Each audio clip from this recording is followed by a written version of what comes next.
बिस्मिल्लाहिर्रहमानिर्रहीम अस्सलाम वालेकुम। Welcome back to my YouTube channel. उम्मीद है आप सब लोग खैरियत से होंगे।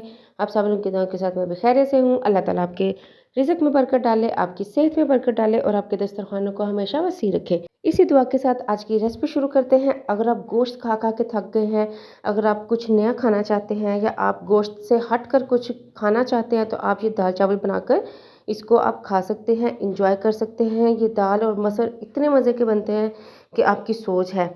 और ये अचार के साथ, सैलेड के साथ ये गोश्त को भी परे परे करेंगे।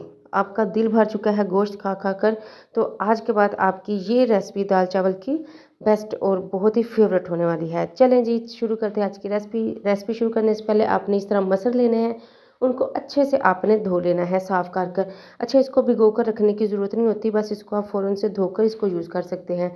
तो जी ये देखिए, मैंने मसर जो धुले हुए थे इसको प्रेशर कुकर में डाल दिया है। आपने प्रेशर कुकर यूज़ करना है इस रेसिपी को बनाने के लिए, क्योंकि इसमें मसर बहुत जल्दी बन जाते हैं, 10 मिनट में मसर बनते हैं। अब जी इसके अंदर आपने पानी डालना है। अच्छा, आपने मसर की क्वांटिटी के हिसाब से इसके अंदर पानी डालना है। अच्छा जी, इसके अंदर हम डालेंगे ये 1 अदद मैंने बड़े साइज़ का टमाटर लिया था। अगर आपके पास छोटे हैं तो 2 ले सकते हैं। 3 अदद हरी मिर्च और 1 पूरा लहसुन की गट्ठी ली थी। अच्छा, मैंने छोटी गट्ठी ली थी, अगर बड़ी है तो आप हाफ़ लहसुन की गट्ठी यूज़ कर सकते हैं। अच्छा, ये झटपट बनने वाली रेसिपी है। इसको आप प्रेशर कुकर में बनाएंगे, ये 10 मिनट में बनने वाली रेसिपी है। इसके अंदर धड़ा मिर्च 1 चम्मच ऐड की है मैंने। इसके बाद लाल मिर्च इसके अंदर ऐड करनी है, नमक ऐड करना है और इसके बाद आपने इसके अंदर हल्दी ऐड करनी है, बस इनफ। इसके बाद आपने इसके अंदर कोई मसाला ऐड नहीं करना। ये इस तरह बनाएंगे ना, इस तरीके से ये इतने मज़ेदार बनेंगे कि आप आए दिन मसर चावल ही बनाकर बैठे होंगे। तो जी ये देखिए, अब इसको हम चम्मच से अच्छी तरह मिक्स करेंगे, प्रेशर लगाएंगे और इसको मैं 10 से 12 मिनट के लिए प्रेशर पर रख देती हूँ। अब दूसरी साइड पे आपने चावल के लिए पानी बॉयल करना है, नमक डालकर फिर आपने भीगे हुए चावल उसके अंदर डाल देने हैं और आपने इसको एज़ यूजुअल फुल आपने बॉयल करना है राइस को। अच्छा, आप जो भी दाल बनाते हैं ना उसके साथ जो राइस है ना, आप ज़्यादा मतलब बॉयल किया कीजिए। ज़्यादा नरम राइस जो है ना वो दाल के साथ बहुत अच्छे लगते हैं। और ये देखें जी, जो राइस हैं वो हमारे बॉयल हो चुके हैं। अभी हम इसको स्टेन करके इसको दम पे रख देते हैं। चलें जी, दूसरी तरफ जो है 10 मिनट 12 मिनट के बाद 10 या 12 मिनट के बाद मैंने प्रेशर कुकर ऑन किया है, तो माशाल्लाह सुबहान अल्लाह, ये देखें जी दाल भी हमारी गल चुकी है। अब इसकी तड़के की तैयारी करते हैं। फ्राइंग पैन में ऑयल डाला है। ऑयल के बाद इसमें मैंने छोटा सा प्याज लिया है, उसको इस तरह से लंबा लंबा काट कर इसको हमने अब अच्छे से गोल्डन करना है। गोल्डन करने के बाद इसके अंदर 2 से 3 आपने लाल मिर्च डालनी है। इसका टेस्ट जो है वो तड़के में बहुत अच्छा आता है और खुशबू भी बहुत अच्छी आती है।